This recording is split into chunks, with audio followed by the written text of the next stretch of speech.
I have spent the bulk of my career on one topic, helping companies and my clients do good at customer service. So it stands to reason the most, pressing question that I answer almost every single day is, how do you get really great customer service? How do you deliver it? Whether I am advising or consulting with a client, or whether I am building a tool that helps in customer service, or even when I'm giving a speech, the question that people ask me and the question I'm usually trying to answer is, how do you get great at service?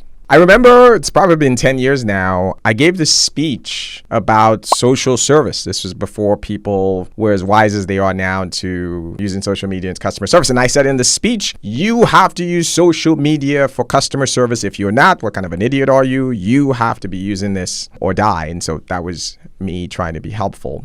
Years later, I was in front of what would be a prospective client, and the guy was like, hey, Amos, I know you. I know your stuff. I read your stuff. I was in an audience. You gave a speech about using social media. Deal. I loved it. I went to my company. We implemented social media as a channel. It was a complete disaster. I almost got fired. And that conversation rings in my head over and over and over again, and it's informed the way I advise clients from that point on. Because while people want to ask me, and they often ask me all of the time, how do I get greater customer service? The real question and the place we should really start is, what is good service to you?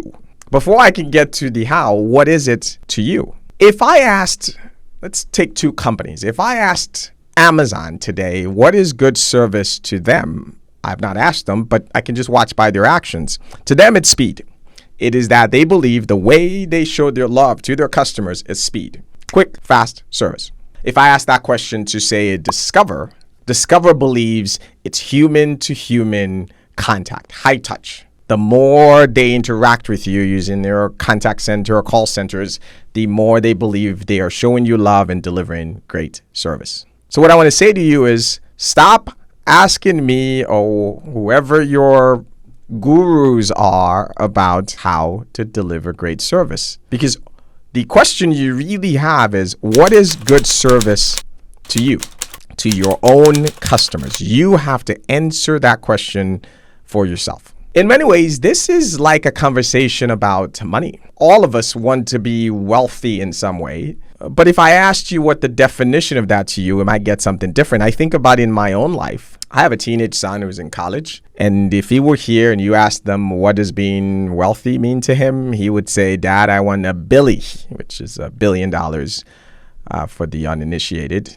And he wants to live in a big mansion. And I cannot imagine a more miserable life than that. And I raised this kid. My parents had 4 kids, or 6 of us lived in what would be considered a broom closet today. And, I have a bigger home than that. And I probably use about 400 square foot of it. And the rest of it collects dust, because for me, the only thing I care about being wealthy, my goals, when it comes to money, it comes down to one thing. I want the ability to wake up every single day and do whatever the hell I please. That's it. And because of that, my number is much, much, much, much, much lower than $1 billion. So my son and I, who share DNA, a kid I raised and I, have different definitions of what being wealthy means. The same is true about service. No two organizations have identical goals and ideas about what good service means. I do want to provide some guides that I think might be universal truths. I want to provide 3 things. Number 1, you cannot please every customer, and please do not even try. There's a reason Amazon fires some of its customers, right? The ones who return things over and over again. They've just decided, I can't please you, go away. Number 2, you will change, your company will change, and your customers will change as well.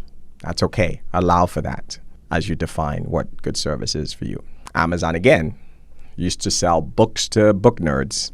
All those customers have changed and evolved, and they've changed and evolved. So allow for that. Number 3, service is harder than rocket science. So give yourself, your company, and your customers some grace. It is very difficult to put 2 people in a room, throw in some technology. There will be some screw-ups. Allow some grace with that. You do not want to be great at generic service. You want to be great at service for the humans you serve, your customers, your colleagues, and the organization you represent. That's it for today. As always, thoughts and criticisms are always welcome. Until next time, take care of yourself, and if you can, each other. You've been listening to an Amos Talks production.